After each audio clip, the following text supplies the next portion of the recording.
За сайн манайхан дараагийнхаа бичлэгээр уулзж байна. Энэ удаагийн дугаараар 2003 онд үзэгчтэй хүртэл болсон ах トゥ баавга анимашныг бэлтгэн хүргэж байна.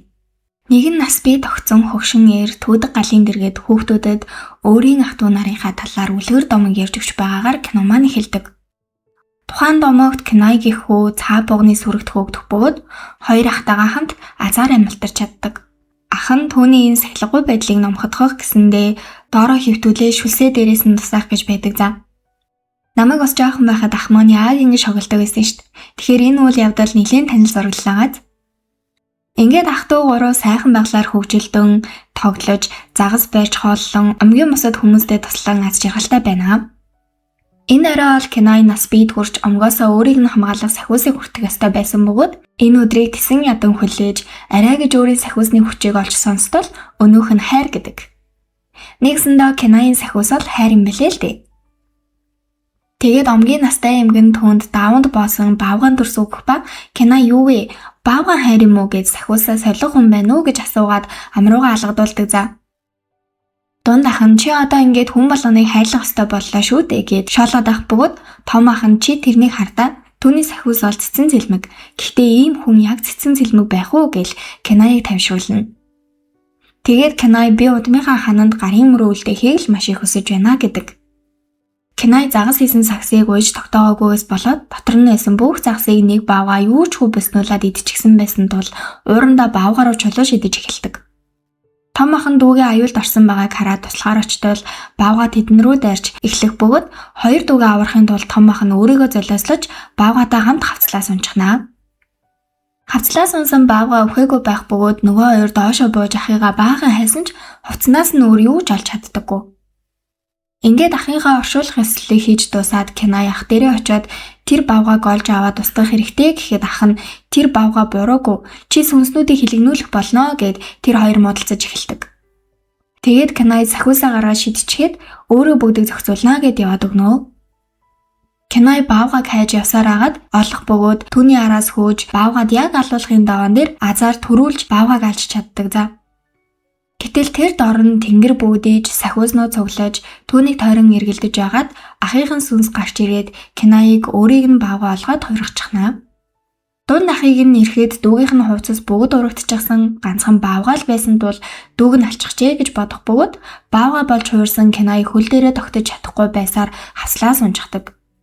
Ах нь дүүгийнхээ хэлсэн жинхэнэ эр хүн хизээж гараа хумаа суудаггүй юм а гэх үгийг бодож баавгааг олж устгахаар сэтгэл шулууддаг. Өглөө болж Кинайыг сэрэхэд омгийн эмгэн наана хамт байх бөгөөд Кинай эмээ та итгэхгүй дээ би ингэсэн тэгсэн гэд ярьж өгтөл яг үнэндээ баавган хэлээл муухай ойрлоод байдаг за. Наана эмээг би баавган хэл мэдэхгүй шүү дээ гэж хэлэхэд л Кинай өөрийгөө баавга болсныг мэдээд бүр бөө юм болдог. Тэгээд наана эмээ ахын чинь сүнс чамааг ийм болгосон. Хэрвээ чи түүнтэй дахин уулзаж эргээд хүн болохыг хүсэж байвал гэрэл газарт хүрэх тэр уулнаас олоорой гэж хэлээд яваад өгнө.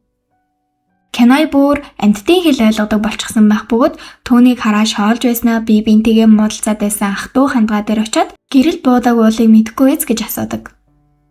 Тэгснээ би баавга бишээ би бол хүн гээд нөгөө хоёрт хэлсэн чинь эн чинь галзуу юм биш дээ гэд юусоо итгэдэггүй шүү. Тэгээд явж байгаад өрхөн дээр гიშгээд мод руу дүүжлэгдэх бөгөөд хадны завсраас нэг жижигхэн бамруулж гарч ирээд би чамайг доошоо буугах чинь туслая гэснээ нүүр амруунд баахан зохиод байдаг за. Кинай ч уурлаад надад чиний тусламж хэрэггүй. Наад модоо байсан газарт нь тавь. Би өөрөө сулрна гэж зөрүүдлээд нөгөө модоо авч чадахгүй өдрийг бардаг юм.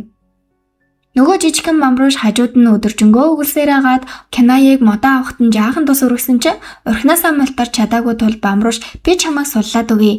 Тэгээд хоёулаа хамт яргаа загсны урсгалтай гол руу явах уу гэхэд Кинай энэ бол хүн хийсэн урх. Чи бол тэнэг бамруулж. За яг уу сулчвал чамайг дагаад явъя л да гэдэг. Тэгсэн бамруулш маань түүнийг суллаа тавьчихснаа хүний үнээр аваа шууд зүгтаачихдаг.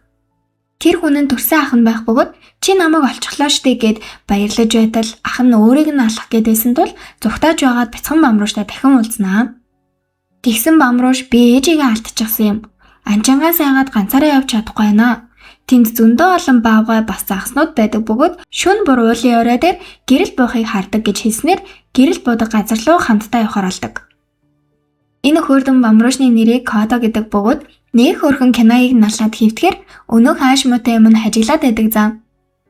Маргааш нь Кода тэр хоёр аялалдаа гарч Кодож ээжээсээ салсан дүүх болон найзуудынхаа тухай ярьж өгөхөд Канай уурлаж уцаарласаар л явдаг.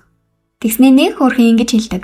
Хоёр бог маргалдаад л байсан. Би хөөрхөн гээл миний адлаар би л хөөрхөн байсан да гэдэг.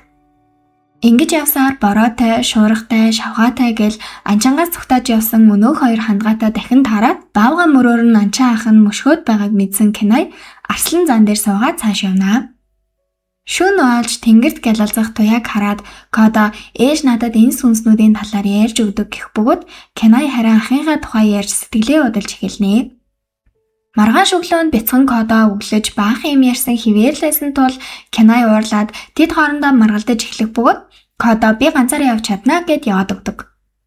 Тэр үед Канай Кодогийн араас дагаж байгаад хадан дээр сийсэн зургнуудыг харж Кода хүмүүс ол мангас гэж хэлхийг сонсоод гуниглаж эхэлнэ. Ингээд тэр хоёр эвлэрч аялалдаа гарах ба халуун уур савссан нэлээд аюултай замаар явж байхад ах нь гарч ирэх бөгөөд өөрийг нь алах гэж байгаа төрсөн ахаасаа арайг зүгтааж хавцлын нөгөө талд амьд гарч чаддаг. Өөрийг нь алах гэж ингэж их улаарч байгаа ахыгаа хараад өөрийгөө ямар байснаа санах шиг дахин гуниглаж эхэлнэ. Дүүгийнхээ өшөөг авах гэж улаарсан ах нь нөгөө талын хавцал руу өсөрж Канай түүнийг аврах гэсэн ч чадалгүй доош унчдаг.